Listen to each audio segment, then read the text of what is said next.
प्रशांत किशोर आपको एक यूफोरिया की तरह लगेगा। नमस्कार दोस्तों, आपका स्वागत है मेरे चैनल पे। मेरे साथ है विकास कुमार। विकास जेएनयू के छात्र हैं और साथ ही साथ बिहार के निवासी भी हैं। यहाँ जेएनयू से पढ़ाई कर रहे हैं, पीएचडी किए हुए हैं।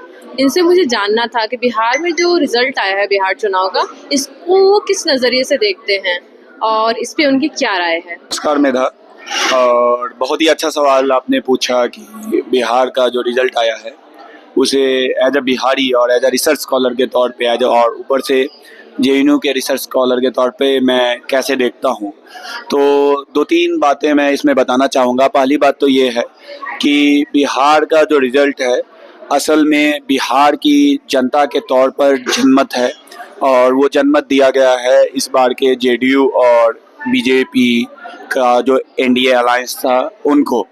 और कुछ बातों पे मैं गौर करूं एज अ बिहारी के तौर पर और as a Bihari who is living in Delhi, तो मैं फरमाना चाहता हूं कि आप देखिएगा कि रिजल्ट के बाद बिहार की महिलाओं के संबंध में कुछ चीज़ें कही गई कि बिहार की महिलाओं ने 10,000 रिश्वत लेके फेवर में दे दिया सारा का सारा वोट जेडीयू और बीजेपी के अलायंस को। तो गौर करने वाली बात है कि इस प्रकार की चीज़ें जब भी कोई सरकार रहती है सेंटर में या स्टेट में, तो आप देखिएगा कि करने की कोशिश की जाती है, अपने मैनिफेस्टो में वो बातें रखने की कोशिश की जाती है कि कभी टीवी दे दिया जाता है, कभी लैपटॉप दे दिया जाता है। तो ये इलेक्शन के दौरान होने वाली घटनाएं हैं। तो कोई ये रेजिडेंट जो अर्बन स्पेस में रह रहे हैं, दिल्ली, मुंबई, बेंगलुरु सरी के अर्बन स्पेस में, और वहाँ ये बताने की कोशिश कर रहे हैं कि बिहार की महिलाएं गलत वोट दे दी हैं, तो ये मैं सही नहीं मानता हूँ। दूसरी चीज़, कुछ चीज़ें और चल रही हैं जिसमें मैंने कुछ रील्स देखा था। उन रील्स में ये बताया गया कि बिहार के जो लोग हैं जो ट्रैवल करते हैं, जो मजदूरी करते हैं या लेबर का काम करते हैं, तो उनके साथ जो चलने के दौरान काफ़ी बुरा बर्ताव होता है। तो बताने की ये कोशिश की जा रही है रील में कि ये लोग अपनी इस स्थिति के लिए खुद ही जिम्मेदार हैं और ऐसा ही रहेंगे।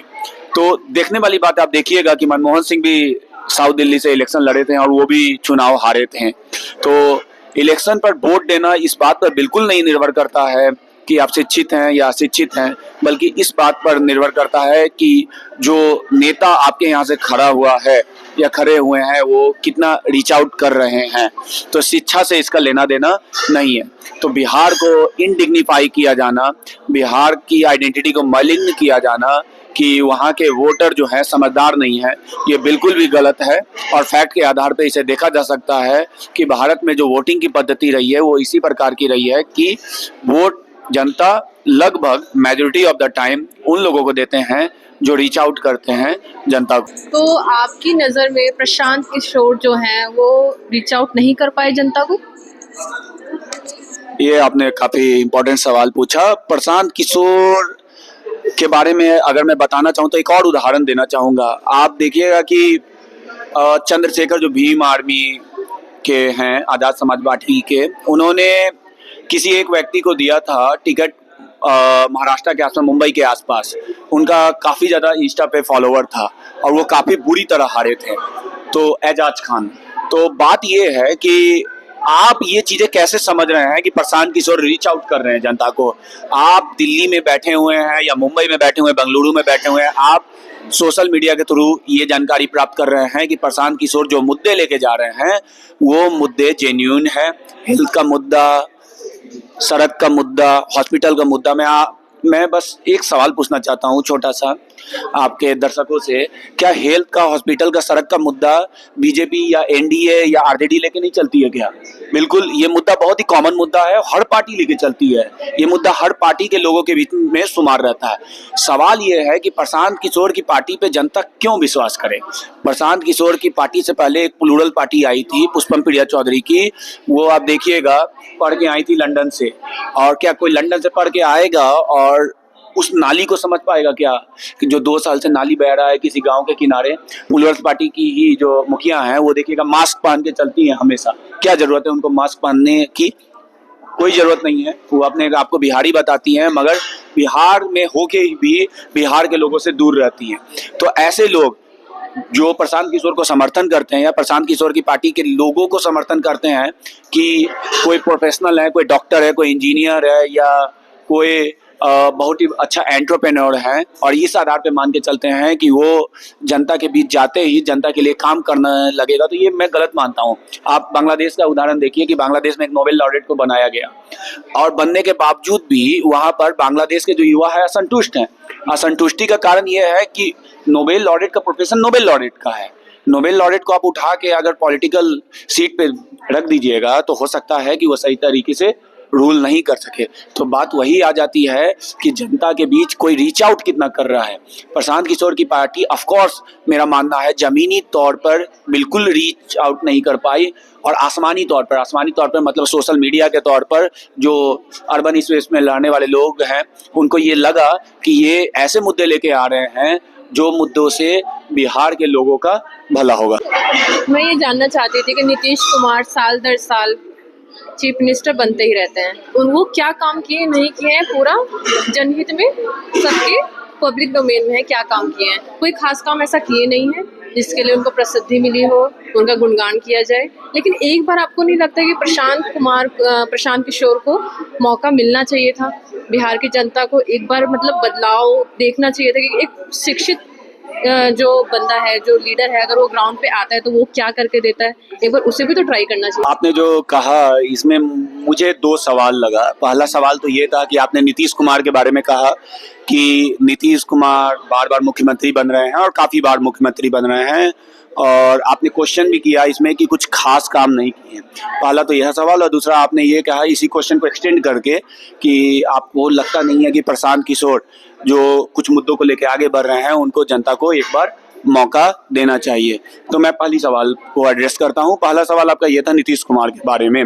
तो देखिएगा, इससे मैं डिसएग्री करूंगा कि नीतीश कुमार ने काम नहीं किया है, और खास काम खैर नहीं किया। नीतीश कुमार ने काफ़ी काम किया है, और वो काम आप उन महिलाओं से पूछ सकती हैं जो महिलाएं साइकिल लेके स्कूल जा रही हैं, जो बच्चियां साइकिल लेके स्कूल जा रही हैं, जिनके खाते में 2000 रुपये जा रहा है। आप सोचिए कि जो बच्ची जिन्हें स्कूल जाने के लिए ट्रांसपोर्ट जो पब्लिक है उन पर बैठना पड़ता था, और वहाँ पर फप्तियाँ कसी जाती थी, वहाँ पर काफ़ी दिक्कतें होती थी, उन्हें उनका अपना खुद का वाहन दे दिया गया। ये कितनी बड़ी बात है।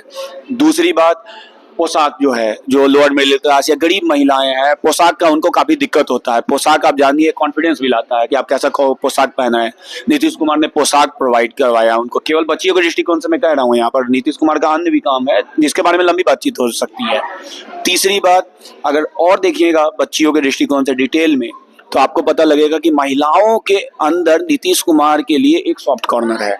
वो सॉफ्ट कॉर्नर इसलिए है क्योंकि महिलाओं को नीतीश कुमार ने उस दर्जे में ला के रख दिया जहां पर वो जो मर्द हैं, मर्दों की भी राजनीति डिसाइड कर सकती हैं। 50% आरक्षण दिया गया पंचायत में। 50% आरक्षण का तात्पर्य यह है कि मुखिया बनेगी तो 50 महिला ही बनेगी। तो आप इस आधार पे आप देख सकते हैं कि जो गांव पंचायत और गांव में रहने वाली मर्द हैं उनका भी नीति निर्माण कौन कर रही है? महिलाएं ही कर रही हैं। इस पे आप ये भी सवाल कर सकते हैं मुझसे कि पीछे जो है वो पुरुष रहता है, मगर अनटिल एंड अनलेस आप किसी को अपॉर्चुनिटी नहीं दीजिएगा कि वो सपोज हवाई जहाज में बैठे, तो दूसरी बार कैसे सोचेगा कि हम खुद ही हवाई जहाज में बैठे। तो ये नीतीश कुमार का योगदान है। दूसरा जो आपका ये इससे जुड़ा ही सवाल था कि प्रशांत किशोर के संबंध में, जो प्रशांत किशोर हैं उन्हें क्यों मौका नहीं दिया जाता। तो देखिए, प्रशांत किशोर की जो राजनीति है वो राजनीति असल में एक छलावा है, मेरा मानना है। वो छलावा इसलिए है क्योंकि जो देश का ताना बाना है वो ताना बाना जुड़ा हुआ है भारत की जाति व्यवस्था से, और आप भारत की जाति व्यवस्था से उठकर ये बताने की कोशिश कीजिएगा कि हम एक ऐसी राजनीति करना चाहते हैं जो जातिगत नहीं है, जो क्लास सेंट्रिक नहीं है, तो ये भारत में तो खैर सफल होगा नहीं।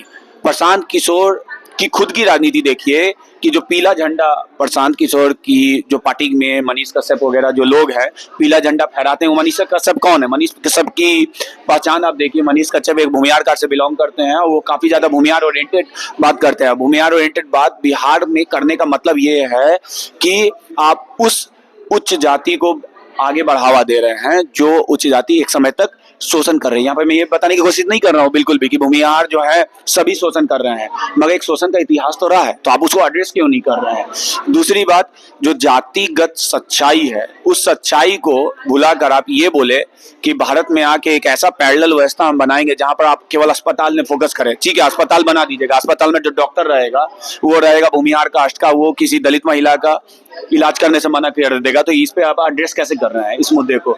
इन मुद्दों को प्रशांत किशोर बिल्कुल भी एड्रेस नहीं कर रहे हैं। तीसरी चीज जो आप अगर डिटेल एनालिसिस कीजिएगा कि जैसे कैंडिडेट प्रशांत किशोर के खड़े हुए थे, असल में प्रशांत किशोर के कैंडिडेट ने वोट काटने की कोशिश की और किन का वोट काटे हैं अगर आप इसको एनालिसिस कीजिएगा तो आपको पता लग जाएगा। एक व्यक्ति की हत्या हुई थी मोकामा में, वो अनंत सिंह पर आरोप लगा कि उन्होंने हत्या कर दी है, और दुलार चंद यादव जो जिनकी हत्या हुई वो प्रशांत किशोर की जो पार्टी है उसी पार्टी के कार्यकर्ता के लिए जो खड़े हुए थे, प्रचार कर रहे थे। प्रशांत किशोर वहां गए नहीं मोकामा में। आप देखिएगा अनंत सिंह और प्रशांत किशोर का जो जातिगत पहचान है वो जातिगत पहचान क्या है, क्यों नहीं गए? तो ये सब चीजों पे आप अगर गौर कीजिएगा तो प्रशांत किशोर आपको एक यूफोरिया की तरह लगेगा कि जो दिखाने की कोशिश तो बहुत कुछ करते हैं मगर जमीनी स्तर पर उनका वो इम्पैक्ट बिल्कुल भी नहीं। तो दर्शकों, विकास जी की राय हमने जान ली। आपकी क्या राय है कमेंट करके जरूर बताएं। धन्यवाद।